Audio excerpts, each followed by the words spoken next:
नमस्कार। मेरा नाम डॉक्टर अवधेश खरे है। एडवेंचर के इस एपिसोड में आपका स्वागत है। कुछ छात्रों, शिक्षकों और दर्शकों के सुझाव पर मैं स्लाइड मोड में सेकेंडरी स्टेज माध्यमिक स्कूली शिक्षा को अलग ढंग से पेश कर रहा हूं। पहला बिंदु है सेकेंडरी प्रोग्राम, इसका भाग 1। मौजूदा शिक्षा प्रणाली की त्रासदी ये है कि ये ना तो एंटरप्रेन्योरशिप और जॉब ओरिएंटेड है, ना ही क्रिएटिविटी और इनोवेशन पर केंद्रित है। यहाँ तक कि लाइफ मैनेजमेंट स्किल ट्रेनिंग पर भी कोई जोर नहीं दिया जाता, जो हर किसी के जीवन का एक जरूरी पहलू है। क्लास 9 से क्लास 12 तक के सेकेंडरी प्रोग्राम को 2 चरणों में विभाजित किया गया है। पहले चरण में क्लास 9 और क्लास 10 का अध्ययन और दूसरे चरण में क्लास 11 और क्लास 12 का अध्ययन होगा। इसमें 14 साल से 18 साल की उम्र के छात्रों को शामिल किया जाएगा। छात्र वर्तमान व्यवस्था की तरह 18 साल की उम्र में क्लास 11 की परीक्षा पास करेंगे।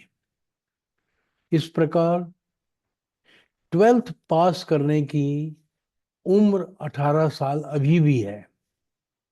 दूसरा पॉइंट, सेकेंडरी प्रोग्राम का प्रोग्राम आउटकम। इसका प्रोग्राम आउटकम होगा कोर्स चुनने में चॉइस बेस्ड फ्लेक्सिबिलिटी पर ध्यान केंद्रित होगा, रट्टा नहीं मारना पर फोकस होगा और रटने की प्रथा को पूरी तरह से खत्म किया जाएगा।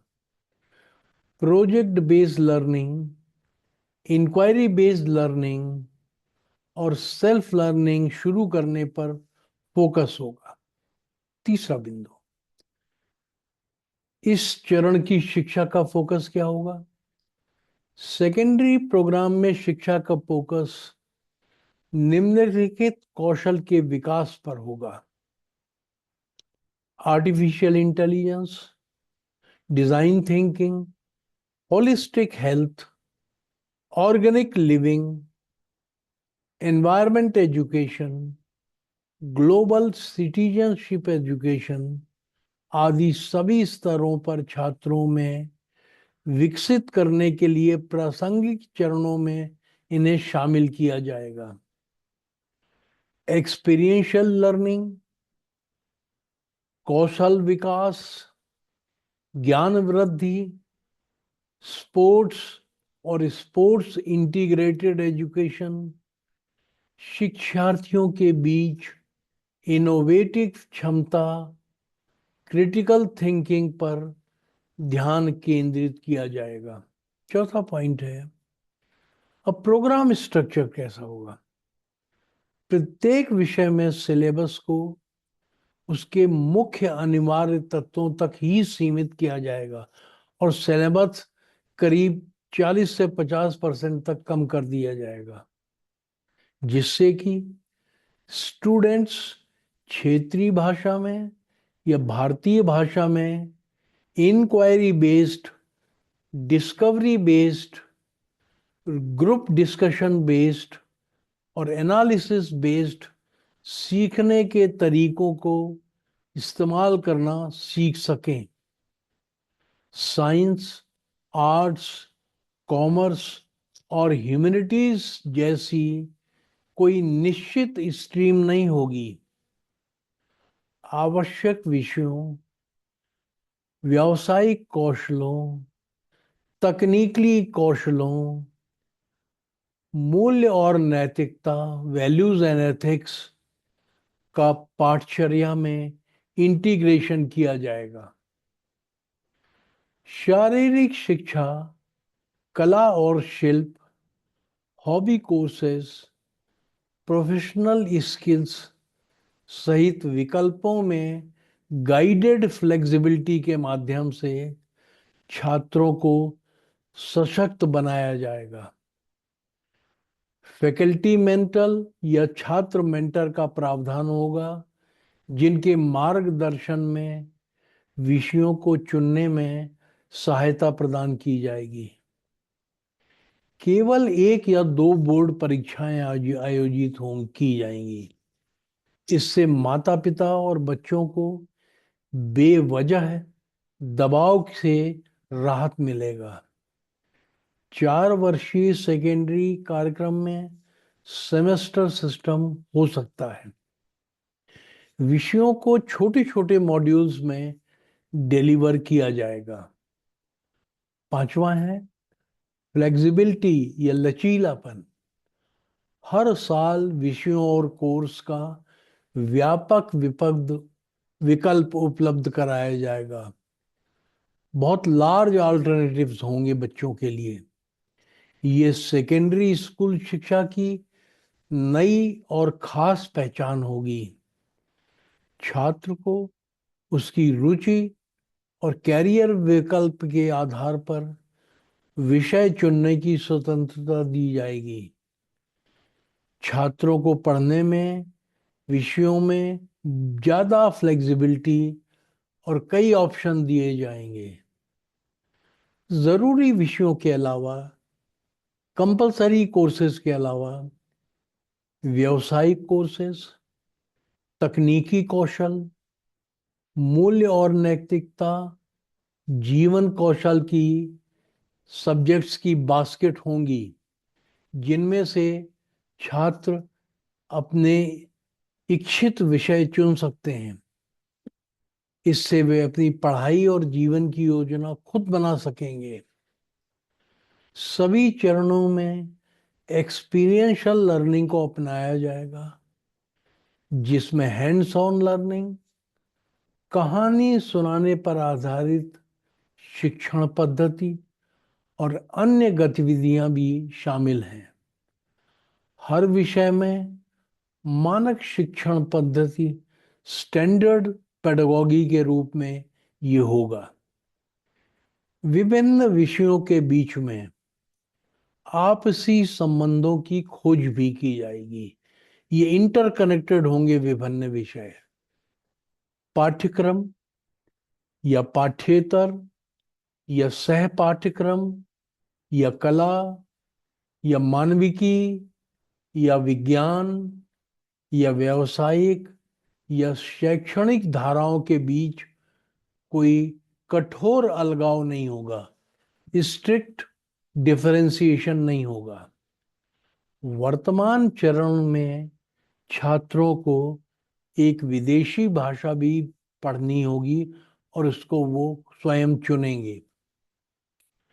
भारतीय भाषाओं और अंग्रेजी में उच्च गुणवत्ता वाले कोर्स के अलावा कोरियाई, जापानी, थाई, फ्रेंच, जर्मन, स्पेनिश, पुर्तगाली और रूसी जैसी विदेशी भाषाएं भी सेकेंडरी स्तर पर उपलब्ध होंगी। इस प्रोग्राम में जर्मन, फ्रेंच, रशियन और स्पेनिश जैसी कोई एक भाषा शुरू की जा सकती है। अगला है शिक्षण पद्धति क्या होगी। शिक्षण और सीखना अधिक इंटरेक्टिव तरीके से किया जाएगा। मोनोलॉग नहीं होगा, इंटरेक्शन होगा। कक्षा में प्रश्न पूछने को प्रोत्साहित किया जाएगा। क्लासरूम सत्रों में छात्रों के लिए गहरी और अधिक एक्सपीरियंशियल लर्निंग के लिए नियमित रूप से अधिक मजेदार, रचनात्मक, सहयोगी और खोजपूर्ण एक्टिविटीज होंगी। पारंपरिक शिक्षा, ऑनलाइन शिक्षा, online distance learning, video conferencing के माध्यम से भी सीखना शिक्षण में शामिल किया जाएगा। बच्चे अन्य जीवन कौशल और प्रतियोगी परीक्षाओं की पढ़ाई विकसित करने, इस पर भी ध्यान केंद्रित किया जाएगा। वर्तमान चरण में 4 साल का बहुविषयक अध्ययन शामिल होगा, जो मध्य चरण की शैक्षिक और पाठ्यशैली पर आधारित होगा, लेकिन इसमें डेप्थ ऑफ लर्निंग, अधिक गहराई और बेहतर आलोचनात्मक सोच, क्रिटिकल थिंकिंग के साथ होगा ये। सातवां है परीक्षा और मूल्यांकन, एग्जामिनेशन एंड असेसमेंट। छात्र विकास के लिए परीक्षा और मूल्यांकन में आमूलचूल परिवर्तन किया गया है। मूल्यांकन के 4 घटक होंगे। स्वमूल्यांकन यानी सेल्फ असेसमेंट, दूसरा सहकर्मी मूल्यांकन यानी पीयर असेसमेंट, तीसरा प्रोजेक्ट और पूछताछ आधारित सीखने, क्विज, रोल प्ले, समूह कार्य, ग्रुप वर्क में बच्चे की प्रगति आधारित कंटिन्यूअस असेसमेंट, और अंतिम है टीचर असेसमेंट। आठवां है बीच में बाहर निकलना यानी मिडवे एग्जिट। ये नई चीज आ रही है। स्टूडेंट्स के पास ग्रेड 10 के बाद ऑफलाइन लर्निंग छोड़ने ऑन और अगले फेज में फिर से शामिल होने कर 11वीं और 12वीं कक्षा में उपलब्ध वोकेशनल या अन्य कोई कोर्स करने का ऑप्शन होगा। यानी वो कक्षा 10 के बाद पढ़ाई छोड़ सकता है और बाद में 11वीं 12वीं को वोकेशनल कोर्सेज से, ऑनलाइन कोर्सेज से अलग तरीके से पढ़ सकता है। इसमें NIOS द्वारा पेश किए जाने वाले ओपन और डिस्टेंस लर्निंग प्रोग्राम और स्पेशलाइज्ड स्कूल द्वारा दी गए कोर्सेज भी शामिल हैं। नवा है इंटीग्रेशन। हर लेवल पर पढ़ाने और सीखने की प्रक्रिया में भारतीय कला और संस्कृति का इंटीग्रेशन किया जाएगा। ये बहुत ही आवश्यक है कि भारतीय कला और संस्कृति को हम लगातार जोड़ते रहें हर स्टेज पर। ये कला इंटीग्रेटेड का तरीका शिक्षा और संस्कृति के बीच संबंधों को मजबूत करेगा। कोलेबरेशन, सेल्फ इनिशिएटिव, आत्म अनुशासन, self discipline, team work, responsibility, नागरिकता जैसे कौशल को विकास को विकसित किया जाएगा। शिक्षा में स्पोर्ट्स इंटीग्रेशन करने की जरूरत को अच्छी तरह से पहचाना गया है। Fit India movement cross curricular शिक्षा का एक बहुत अच्छा तरीका है। 10वां है भाषा।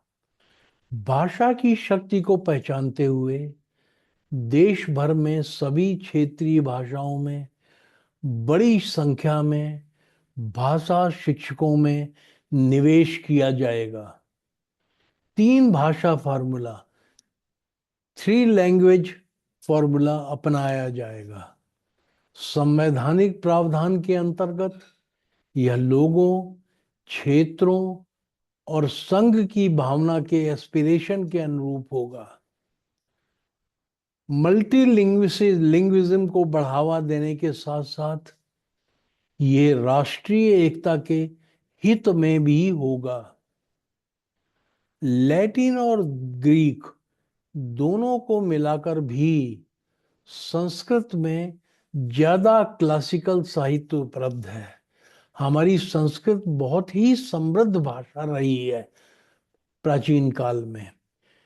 NCERT द्वारा स्कूली शिक्षा के लिए राष्ट्रीय पाठ्यचर्या फ्रेमवर्क NCFSE 2021 सभी क्षेत्रीय भाषाओं में उपलब्ध करा दिया गया है।